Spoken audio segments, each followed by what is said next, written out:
Assalamualaikum warahmatullahi wabarakatuh. Saya Uliasari dari kelas 6B akan menjawab pertanyaan tentang proses inovasi pendidikan. Proses inovasi pendidikan. Nomor 1 yaitu jelaskan pengertian tentang proses keputusan inovasi. Proses keputusan inovasi ialah proses yang dilalui atau dialami oleh individu dalam pengambilan keputusan yang lain. Mulai dari pertama tahu adanya inovasi, kemudian dilanjutkan dengan keputusan setuju terhadap inovasi, penetapan keputusan menerima atau menolak inovasi, implementasi inovasi, dan konfirmasi terhadap keputusan inovasi yang telah diambilnya.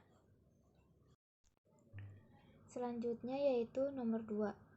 Apa saja faktor yang mempengaruhi proses inovasi pendidikan?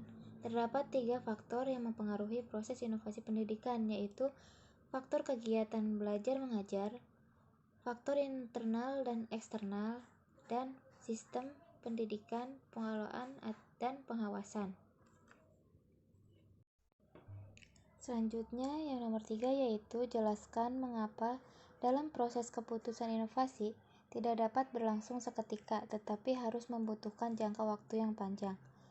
Proses keputusan inovasi bukan kegiatan yang dapat berlangsung seketika, tetapi merupakan serangkaian kegiatan yang berlangsung dalam jangka waktu tertentu, sehingga agar individu atau organisasi dapat menilai gagasan yang baru itu sebagai bahan pertimbangan untuk selanjutnya akan menolak atau menerima inovasi dan menerapkannya.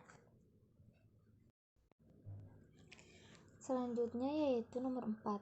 Sebutkan dan jelaskan ciri pokok keputusan inovasi yang membedakannya dengan tipe keputusan lainnya. Yaitu ciri pokok keputusan inovasi dan merupakan perbedaannya dengan tipe keputusan yang lain ialah dimulai dengan adanya ketidaktentuan atau uncertainty tentang sesuatu atau inovasi. Misalnya, kita harus mengambil keputusan antara menghadiri rapat atau bermain olahraga.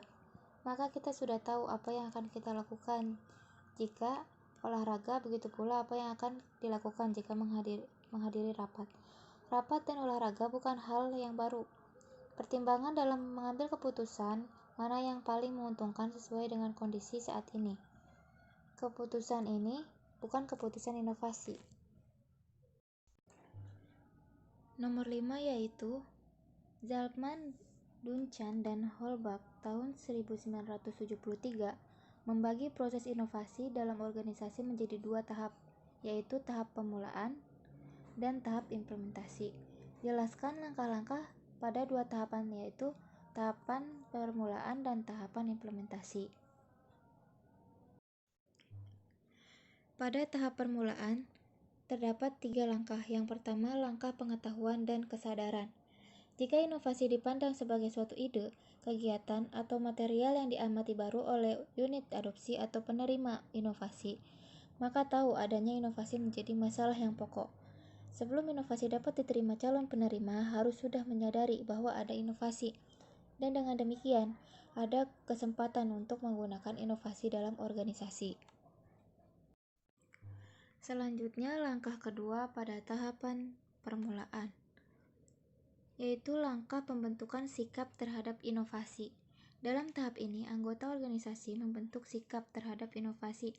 Dari hasil penelitian menunjukkan bahwa sikap terhadap inovasi memegang peran yang penting untuk menimbulkan motivasi untuk ingin berubah atau mau menerima inovasi. Selanjutnya, langkah ketiga pada tahapan permulaan, yaitu langkah pengambilan keputusan. Pada langkah ini, sebagai informasi tentang potensi inovasi dievaluasi. Jika unit pengambil keputusan dalam organisasi menganggap bahwa inovasi itu memang dapat diterima, dan ia senang untuk menerimanya, maka inovasi akan diterima dan diterapkan dalam organisasi. Selanjutnya, pada tahapan implementasi, terdapat 2 langkah, yaitu langkah awal atau permulaan implementasi. Yang kedua yaitu langkah kelanjutan pembinaan penerapan inovasi.